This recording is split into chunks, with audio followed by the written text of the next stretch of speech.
घडण्याची शक्यता आहे आणि तशा पद्धतीचं प्लॅनिंगही चाललेलं आहे अशी परिस्थिती आहे। नाण्यांना मी एवढंच सांगतो की चिंदी चोराने माझ्याशी वाद घालू नये। मी बाबासाहेबांचा नातू आहे। एक राजकीय पक्षाचा अध्यक्ष जरी असलो तरी या देशातले अनेक अधिकारी आहेत की जे बाबासाहेबांना या देशाचे जनक मानतात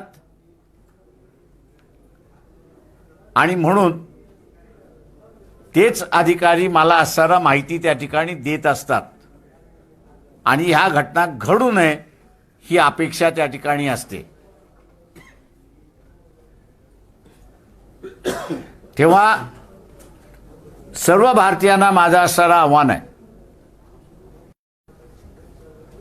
डोकं भडकवण्याचं कामकाज होणार का? तर निश्चितपणे होणार। जो सामंजस्य इथल्या असणाऱ्या मुस्लिम बांधवांनी दाखवला की आम्ही असणारा ईदे मिलाप हा असणारा गणपतीच्या दिवशी करणार नाही, शांततेने असणारा गणपती विसर्जन व्हावं अशी जी भूमिका घेतली आम्ही दुसऱ्या दिवशी करू, हा सामंजस्य मला वाटतं वाखाणण्यासारखा आहे आणि समजावून घेण्यासारखा आहे।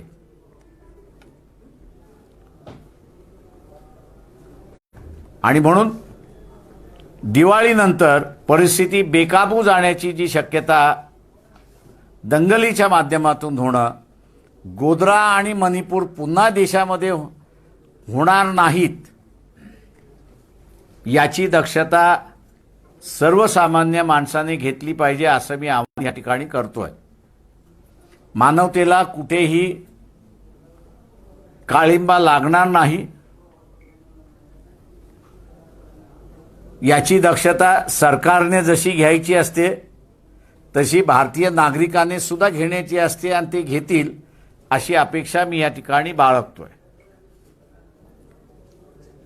इथे दलितही आहेत, आदिवासी आहेत, RSS BJP संविधान बदलणार अशा वल्गना झालेल्या आहेत। तेव्हा आदिवासींना 5वं आणि 6वं शेड्यूल मार्फत आपला इलाका आपल्याला सांभाळता येतो आणि आपलं राज्य त्या ठिकाणी घटनेने बहाल केलेलं आहे, हे आता संपवायला निघालेले आहेत। दलितांना आरक्षण हा असणारा मुद्दा जिव्हाळ्याचा आहे, संपवायला निघालेले आहेत।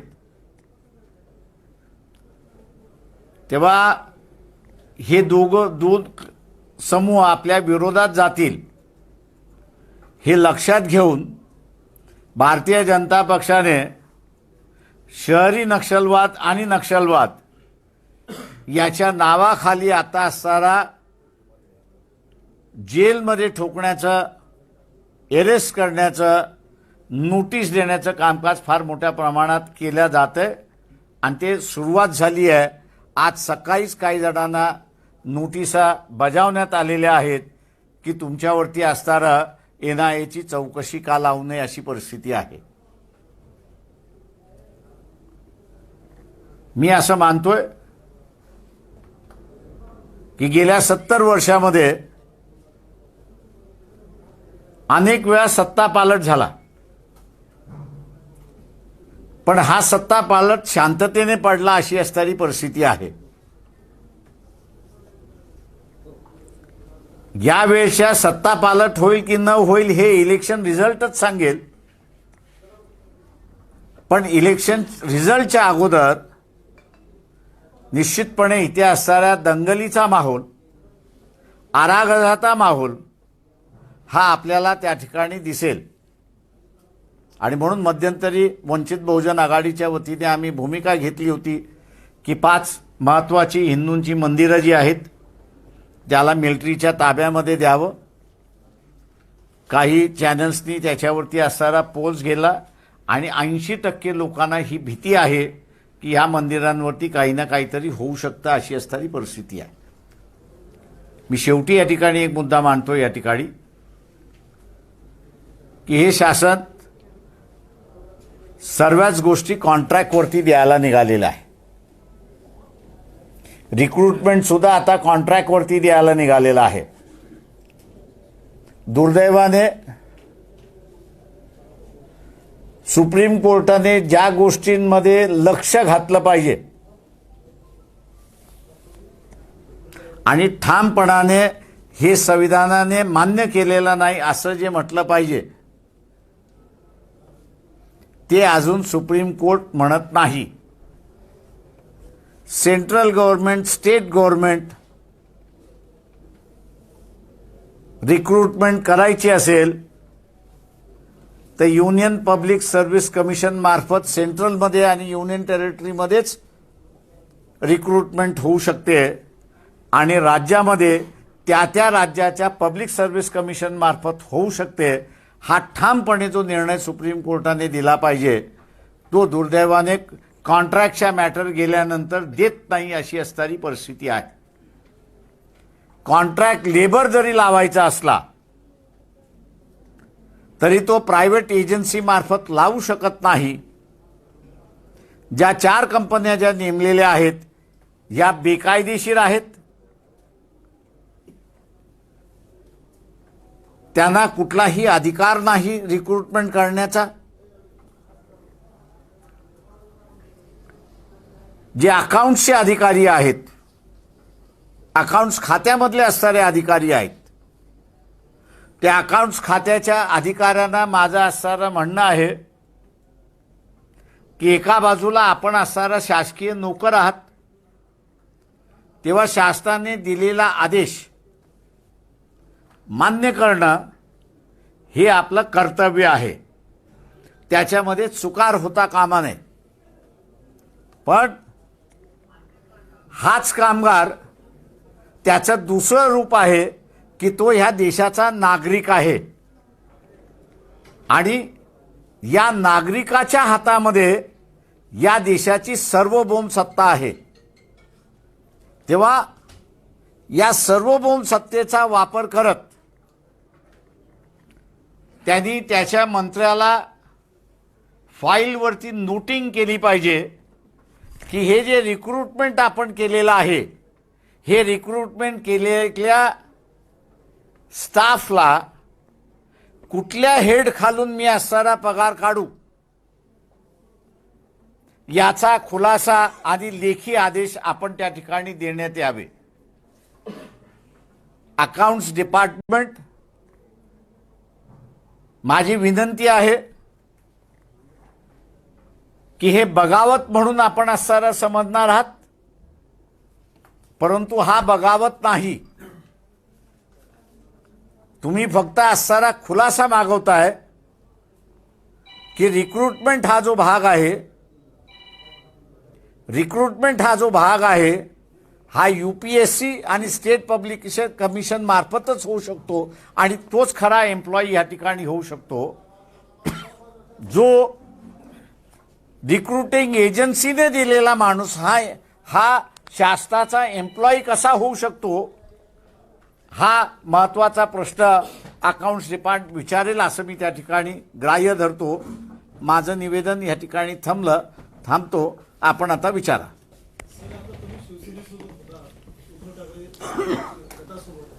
आता एकनाथ शिंदेच्या गटाकडून देखील आपल्याला निमंत्रण आलंय. संजय शिरसाट जे आहेत शिंदे गटाचे औरंगाबादचे खासदार आमदार त्यांनी निमंत्रण दिले की एकनाथ शिंदे गटासोबत एकनाथ शिंदे जोपर्यंत BJP बरोबर आहेत तोपर्यंत एकनाथ शिंदे गटाबरोबर आम्ही कुठलीही बोलणी करणार नाही. राहिला प्रश्न उद्धव ठाकरे शिवसेनेबरोबर, तर मी असं म्हणतोय की आमची ठासणी झाली, बोलणी झाली, पण ती लग्नाची तारीख काढायला 2 भटजी आडवे येतात आहेत. एका भटजीचं नाव आहे काँग्रेस आणि दुसऱ्या भटजीचं नाव आहे NCP.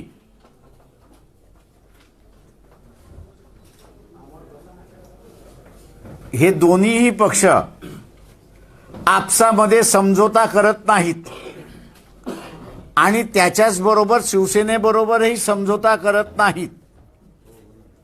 त्यांनी असणारा घोंगडं भिजत त्या ठिकाणी ठेवलेला आहे आणि त्यांनी घोंगडं कशासाठी भिजत ठेवलंय याचाही खुलासा त्या ठिकाणी होत नाहीये. तेव्हा कोण कोणासाठी काम करतंय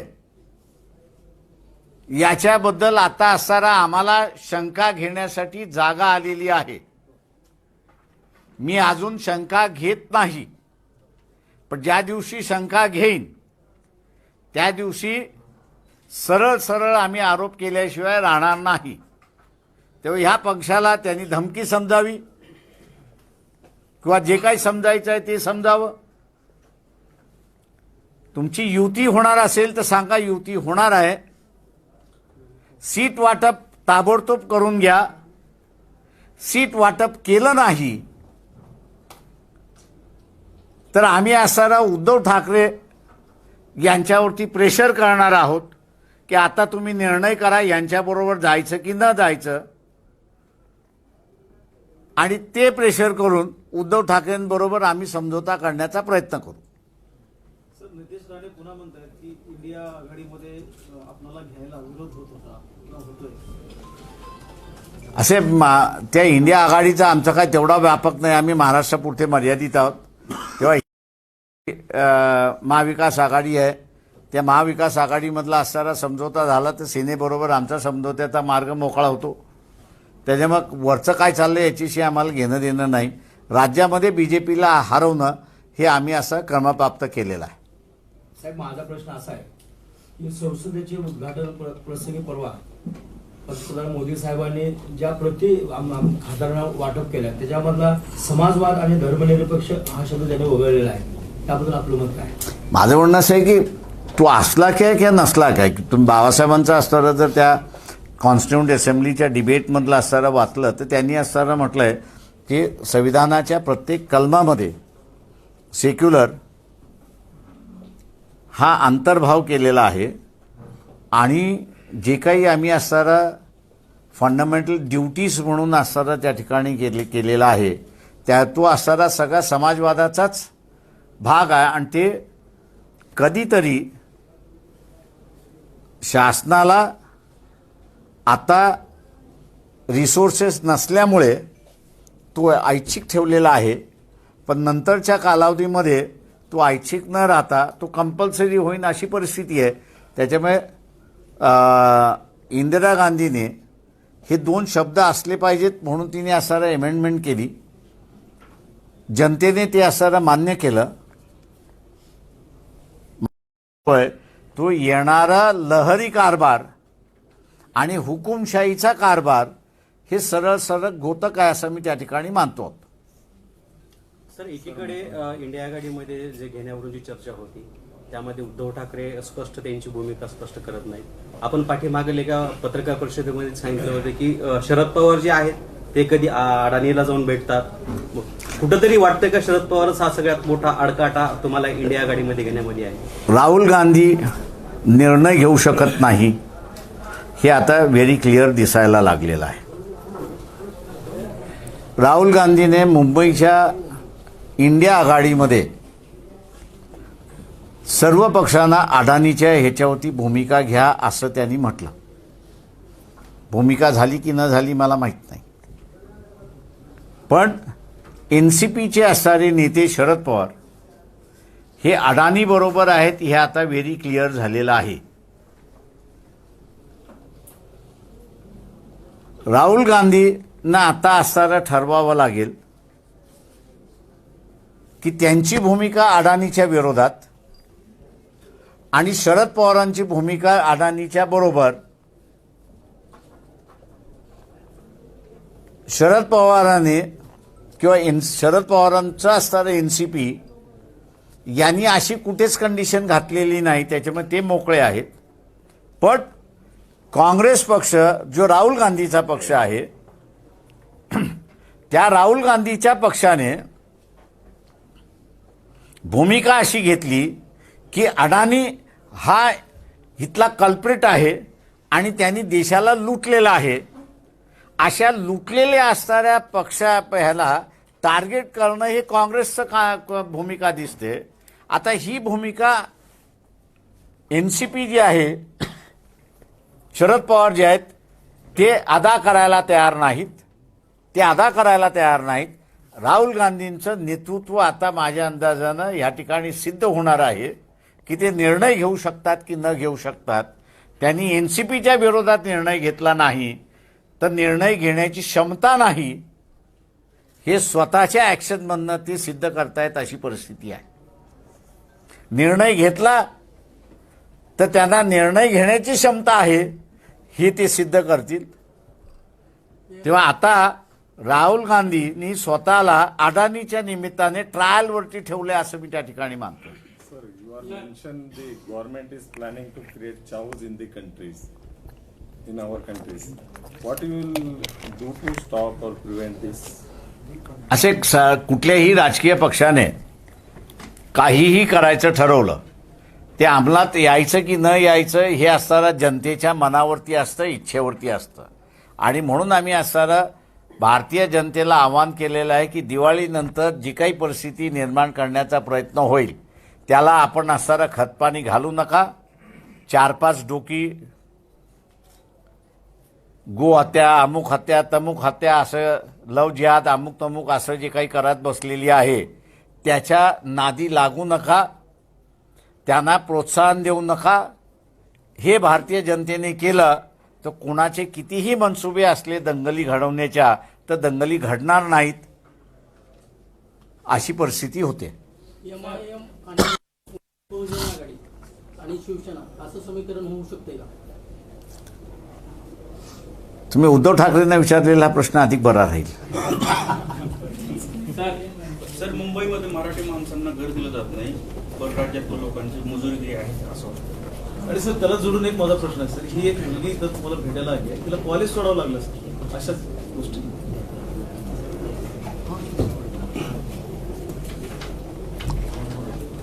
इशू त्याच्यामधला हा महत्वाचा आहे मी असं मानतोय. इथले जे राज्यकर्ते आहेत या राज्यकर्त्यांनी जो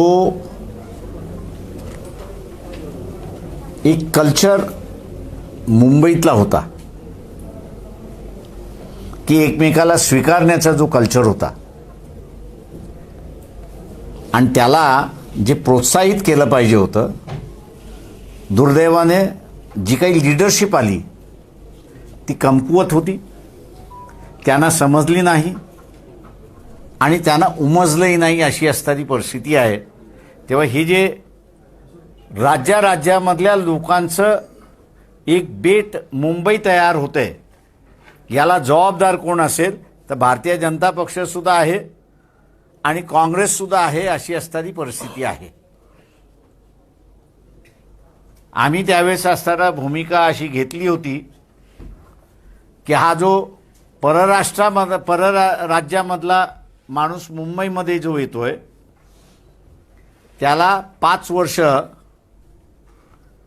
कुठलंही खाजगी वाहन विकत घेण्याची अधिकार असता कामा नये. कारण का मुंबईमधली बेस्ट आणि मुंबईमधली रेल्वे हे माणसाला नुसतं सहजीवन शिकवत नाही तर एकमेकाला टॉलरंट करणं आणि स्वीकारणं हे 2 ट्रान्सपोर्ट मुंबईमधल्या शिकवत होत्या. दुर्दैवाने जी काही लीडरशिप ह्या महाराष्ट्राला आली त्या महाराष्ट्राच्या लीडरशिपला मुंबईचं हे जे कॉस्मोपॉलिटन कल्चर होतं आणि हे कॉस्मोपॉलिटन कल्चर मुंबईच्या ट्रान्सपोर्ट विभागाने शिकवलंय हे लक्षात न आल्यामुळे त्यांनी बाहेरच्या येणाऱ्या माणसाला मराठी माणसाची जी एक मानसिकता होती आणि ती मराठी माणसाची मानसिकता ही परराज्यामधल्या आलेल्या माणसाची झाली पाहिजे त्याला जे प्रोत्साहन दिलं पाहिजे ते न दिल्यामुळे आपल्याला असणाऱ्या ह्या घटना होताना त्या ठिकाणी दिसत आहेत. सर कानाखाली आवाज काढून फक्त चालत नाही. सर आपका बहुत बहुत शुक्रिया औरंगजेब रहमतुल्लाह अलैह के मज़ार पे जाकर जो महाराष्ट्र में जो वातावरण जो चल रहा था, एक समुदाय के नौजवानों बच्चों के अगर तस्वीर भी लगाए तो किस कर रहे थे आप वहाँ पर जाकर उस माहौल को ठंडा किया, आपका शुक्रिया. मुस्लिम आरक्षण के बारे में आप क्या कहना चाहिए? कोर्ट ने हाईकोर्ट ने मंजूरात दी, सुप्रीम कोर्ट ने उसको स्टे नहीं किया है. लागू करने की बात है. मुसलमानों ने सोचना चाहिए कांग्रेस को वोट क्यों कर रहा है, एनसीपी को क्यों वोट कर रहा है. पागल तो मुझे मुसलमान ही दिखाई दे रहा है कि जो लागू नहीं कर रहा है, जो हाईकोर्ट ने मंजूरात दी है, मंजूरात देने के बाद भी जो लागू नहीं कर रहा है उसके ही पीछे जा रहा है. तो ये मुसलमानों ने अपनी राजनीति पर सोचने की बात है, ऐसा मैं मानता हूं. 33% महिला आरक्षण विरोधात आपली काय भूमिका राहील? महिलांना असणारं आरक्षण मिळालं पाहिजे हे माझ्या आजानेच सुरुवात केली. त्याच्या विरोधात मी कुठं जायचं सांगताय मला. सर, राज्यातील 62,000 शाळा खाजगीकरण झालेला आहे आणि त्या चालवण्यासाठी कॉर्पोरेट कंपनी दिलेल्या आहे. त्यावरती कर्मचाऱ्यांच्या नियुक्त्या हा ज्वलंत प्रश्न आहे. सर, आपण काय भूमिका मांडता? ते आम्ही असं सरळ म्हणतोय की मग मुख्यमंत्री सुद्धा कॉन्ट्रॅक्टवरती द्या. मुख्यमंत्र्यांचं सुद्धा खाजगीकरण करा ना. तुम्हाला जर शासन चालवता येत नसेल तर तुम्ही बाहेर पडा ना. तुम्हाला थोडी आम्ही कॉन्ट्रॅक्ट दिले चालवायचं. इथली जनता आज आक्रोश करते, कॉन्ट्रॅक्टच्या विरोधातला आक्रोश करते आणि आक्रोश करत असताना तुम्ही पुन्हा पुन्हा त्यांना असणारं हे करताय. आमचं सरळ म्हणणं आहे की ज्यांनी इन्व्हेस्टमेंट केलेल्या आहेत, कॉर्पोरेट उद्या म्हणेल आम्ही इन्व्हेस्टमेंट केलेले आहेत आणि मी इथल्या असणाऱ्या सर्व कॉन्ट्रॅक्ट कामगारांना आवाहन करतो की तुम्ही आम्हाला सत्तेमध्ये बसवा, परमनन्सी ही आपली असणारी करू आणि ज्या कॉर्पोरेटनं दिलेल्या आहेत त्या पुन्हा काढून शासनाची जबाबदारी राहणार आहे. याचं कारण की शाळा आणि तरुण पिढी हिच्यामध्ये शासनानेच इन्व्हेस्टमेंट करायचं असतं, कॉर्पोरेटने इन्व्हेस्टमेंट करायचं नसतं. मराठा आरक्षणाच्या निमित्ताने जरांगीर पाटलांनी आता राज्यभर दौरे सुरू केलेले आहेत. त्याच्यावर काय आउटपुट निघणार आहे का? याचं उत्तर जे आहे, ज्यांनी मराठा आरक्षणामध्ये पुढाकार घेतला, मग ते अशोक चव्हाण असतील, शरद पवार असतील आणि नारायण राणे असतील, या सगळ्यांना आता उत्तर द्यावं लागेल की का होत नाही, का नाही झाले. गरीब मराठ्यांनी आवाज उठवावा असं आपण म्हणालो होतो मागं. आता जरांगीर पाटील हे गरीब मराठ्यांच्या बाजूने उभे राहिले, मग आपल्याला काय समर्थन असणार आहे? आमचं समर्थनच आहे. गरीब मराठ्यांनी उठाव करावा ना.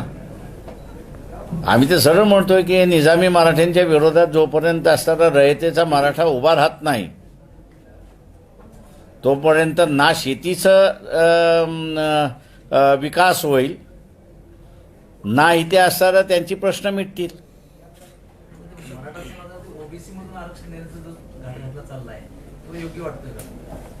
ओबीसीने त्याला विरोध केलेला आहे आणि आम्ही असं म्हणतोय त्याच्यामध्ये की ओबीसीचं आरक्षण हे ओबीसीचंच आरक्षण राहिलं पाहिजे. इतर त्यांना आपल्याला आरक्षण द्यायचं आहे. त्याचा असणारा जो फॉर्म्युला आहे तो एक तर शाहू महाराजांकडे होता आणि दुसरा बाबासाहेबांकडे होता. आणि त्याच्यामुळे हे जे इतर राजकीय पक्षांच्या नादी लागलेला जो आहे तो वाया जाणार आहे. ज्यांना आरक्षण पाहिजे त्यांना आम्ही असं म्हणतोय की तुम्ही वंचितच्या बाजूने या. आरक्षणाचा मुद्दा हा कशा रीतीने पुन्हा सुप्रीम कोर्टामध्ये मांडायचा, कशा माध्यमातून मांडायचा त्याची जाणीव आम्हाला आहे, पण तुम्ही पब्लिक करणार नाही. सर वंचित आणि शिवसेनेचा साखरपुडा होऊन देखील आणि लग्न जर मोडलं तर आपली भूमिका काय राहणार आहे? आम्ही असं अगोदरच भाजपला हरवण्याचं जे आव्हान आहे त्याला कसे सामोरे जाणार? ते आम्ही असं व्हेरी क्लिअर आहे की 48 जागेंची आम्ही असं तयारी केलेली आहे. नालायक काँग्रेसवाले आणि NCP वाले पुन्हा असणारा बी टीमचा असणारा काढतात आहेत. त्यांना एवढंच फक्त सांगतोय की मी जर माझं तोंड उघडलं तर तुम्ही कुठेही राहणार नाहीत एवढं लक्षात घ्या. मी जोपर्यंत संयम बाळगतोय तोपर्यंत ठीक आहे, पण ज्या दिवशी मी भिंग काढायला सुरुवात केली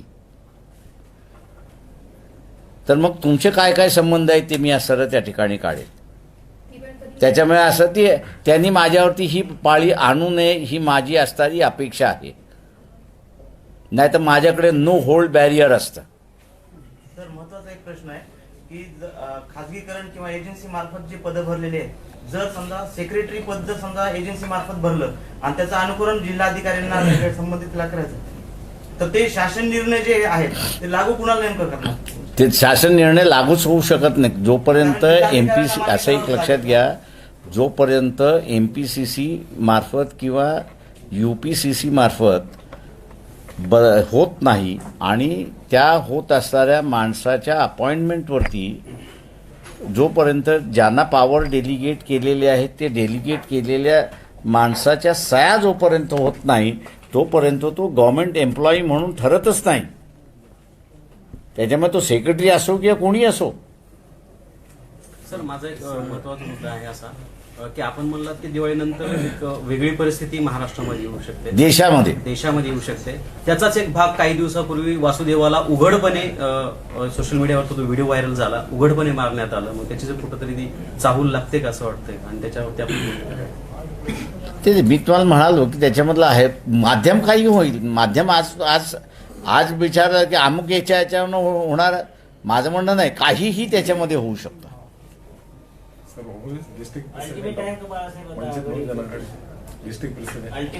that is our internal issue, that's not public issue.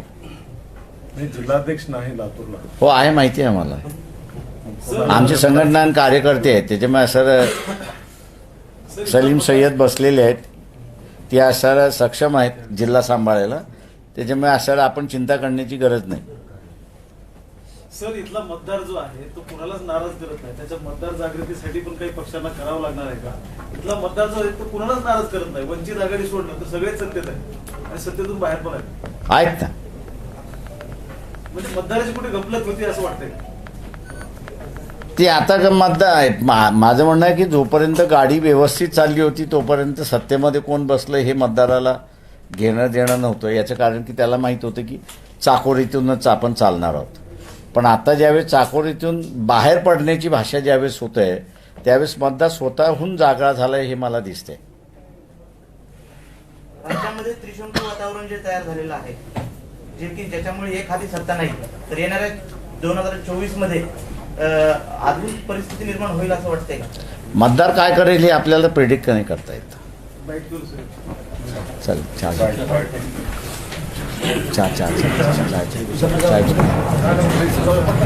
आपण सगळेजण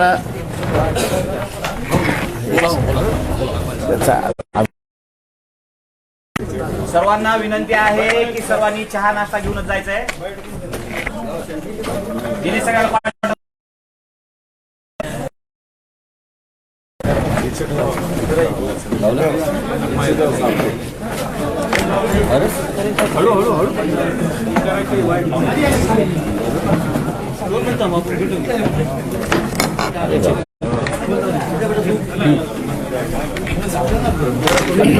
थोडं बॅग जा सगळ्यांना दिसतोय. सगळ्याच्या कॅमेरा लावू द्या. त्याच्या कॅमेऱ्याच्या पाठीमागे तुम्ही सगळे उभे राहा. दादा थोडं बॅग बाहेर त्या तिथला तुम्ही घ्या थोडं जरा.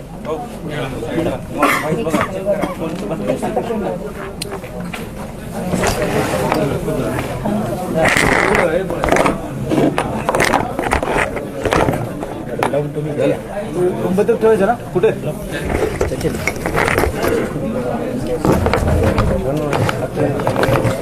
ठीक आहे थोडं बॅग जा. केलं आम्हाला केलं सर तुम्ही पण मागे जा. थोडं एक पाऊल मागे जा सगळं व्यवस्थित.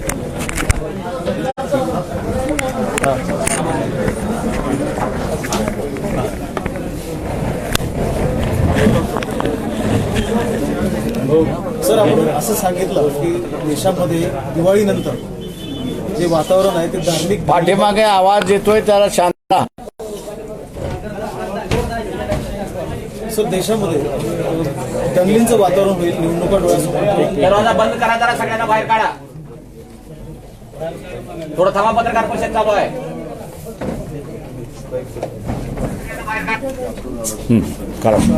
सर आपण असं सांगितलं की आणि आपण नेहमी सांगतो की देशामध्ये दंगलीचं वातावरण निर्माण केलं जात आहे.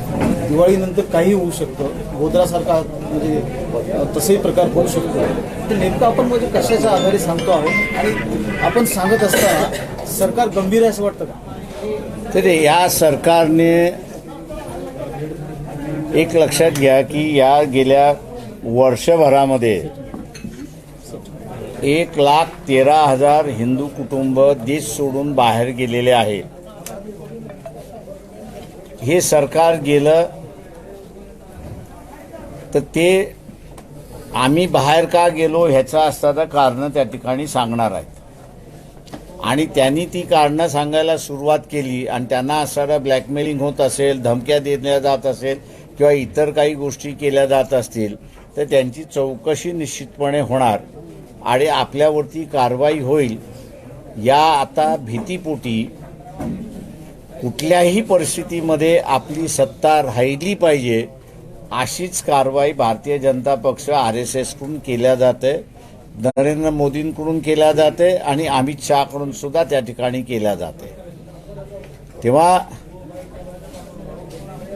जो काही 10 वर्षाच्या कालावधीमध्ये जो गोंधळ घातला त्या गोंधळाची चौकशी त्या ठिकाणी होणार आहे आणि त्या चौकशीपोटी आपल्याला आपण जे इतरांना आता जेलमध्ये टाकलंय तेव्हा आपल्याला सुद्धा जेलबाद भोगावा लागेल आणि तो थांबवायचा असेल तर मग सत्ता आपल्या हातामध्ये घ्या आणि सत्ता आपल्या हातामध्ये यायची असेल तर अरागज या देशामध्ये माजलं पाहिजे आणि अरागज माजवायचं असेल तर हिंदू मुस्लिम हा डिवाइड त्या ठिकाणी झाला पाहिजे. आर्थिक दृष्टिकोनातून पूर्णपणे देश कोलमडला गेला पाहिजे. या दोन गोष्टी झाल्या तर सत्ता ही आपल्या हातामध्ये राहते. हा गेम प्लॅन आहे असं मी त्या ठिकाणी मानतोय. तर सध्या महाराष्ट्रामध्ये पूर्णतः खाजगीकरण होत आहे. त्याचाच एक भाग म्हणून लातूर जिल्ह्याचं सुपर स्पेशालिटी हॉस्पिटल जे आहे ते खाजगीकरण झालेलं आहे त्याचं. मात्र वंचित बहुजन आघाडीकडनं कुठलीही दखल पण घेतली जात नाही किंवा विरोधी केला जातो. प्रश्न असा आहे की आम्हाला सत्तेमध्ये आम्ही नाही आहोत, फक्त मोर्चे आणि आंदोलन काढण्याचा भाग आहे. त्या मोर्चे आणि आंदोलन आम्ही असणारं करत असतो, निवेदनं देत असतो. त्याच्यामुळे असणारा हा प्रश्न आपण असणारा काँग्रेसवाल्यांना विचारावा की त्यांनी या देशामध्ये खाजगीकरण पहिल्यांदा सुरुवातच का केली, त्याची गरजच काय होती. आम्ही लोकांना सरळ म्हणतोय की तुम्ही आम्हाला असणारा सत्ता द्या, या देशामधली व्यवस्था ही घटनेशीर कशी आहे आणि त्याच्यामध्ये खाजगीकरण आहे की नाही आहे याचा आम्ही आपल्याला निकाल लावून देतो. सर एकनाथ शिंदे गटाकडनं निमंत्रण आलंय. आमदार संजय शिरसाट जे आहेत ते आपल्याला निमंत्रण देत आहेत की एकनाथ शिंदे गटामध्ये आपण यावं. एकनाथ शिंदे गटाला माझं असणारं आव्हान आहे की तुम्ही असणारं BJP बरोबरचे आपले संबंध तोडा आणि संबंध तोडल्यानंतर मग आपली असणारं बोलणी त्या करायची की न करायचं हे आपण त्या ठिकाणी करू. पण जोपर्यंत तुम्ही BJPमध्ये आहात तोपर्यंत कुठल्याही बोलणी आम्ही करणार नाही. ठाकरे गटाबरोबरही आपली झाले पण मात्र 2 भटजी आडवी येतात असं ते म्हटलं काय. आता त्या 2 भटजींना किती गळ्याला लावायचं हे उद्धव ठाकरेंनी ठरवलं पाहिजे की त्यांनी असणारा नवीन भटजी आता या 2 भटज्यांना सोडून दुसरा नवीन भटजी बघितला पाहिजे म्हणजे लग्न लागेल आमचं.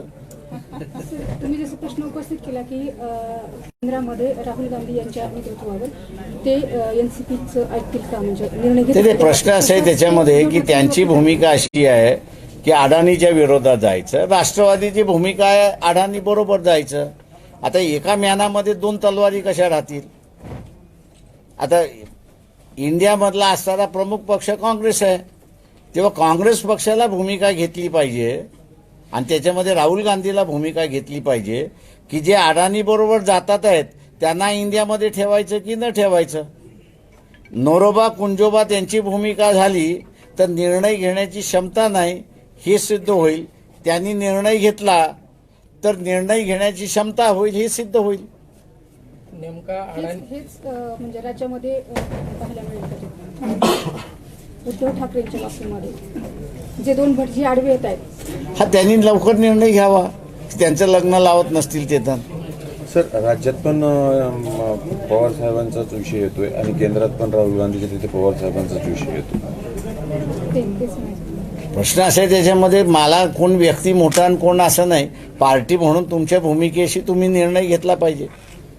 पार्टीशी तुम्ही असा निर्णय घेऊ शकला नाहीत तर तुम्ही इंडिपेंडंट पॉलिटिकल पार्टी असं नाही तर तुम्हाला पाठीमागून कोणतरी चालवतंय असंच फक्त त्याचा निकष निघतो. दोन्ही ठिकाणी पवार साहेबच चालवतात. कोणाला माहिती, मी काही त्याचा भाग नाही आहे. आगामी निवडणूक आपण एकटं लढवणार की आणखीन कोण्या पक्षासोबत? आम्ही असताना म्हणतोय की आम्ही असणाऱ्या शिवसेनेबरोबर समझोत्यामध्ये बसलेलो आहोत. आमचा असणारा साखरपुडा झालाय पण लग्न व्हायचं आहे.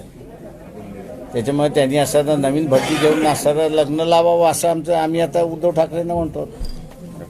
थँक्यू. चला. एक शेवटचा प्रश्न, इंडिया आघाडीमध्ये घ्यायला संजय राऊतांचा विरोध होतोय वंचित आघाडीला असं नितेश राणे सांगतात. मला माहित नाही त्याच्याबद्दल. No idea, no comments. India आघाडीमध्ये जायला आवडेल का? निश्चितपणे जायला आवडेल. त्यांच्यातली असणारी जी पोकळी आहे, मोदीला कुठल्या इश्यू आणि कुठल्या पद्धतीवरती मात करायचा हा जो भाग आहे ते वंचित आघाडी ती पोकळी भरून काढू शकते. सर शेवटचा प्रश्न, निखिल वागळे वरिष्ठ पत्रकार त्यांनी असं ही केलं आहे की बाळासाहेब आंबेडकरांच्या वंचित बहुजन आघाडीच्या विरोधामध्ये जे वामन मेश्राम आहेत बामसेट चालवतात ते शरद पवार त्यांना जवळ करतात असं निखिल वागळे वरिष्ठ पत्रकारांचं. मला माहित नाही काय आहे त्याच्यामध्ये. तुम्ही निखिल वागळेंना विचारा तो प्रश्न. ठीक आहे, थँक्यू. थँक्यू. चला. सर हा एक विषय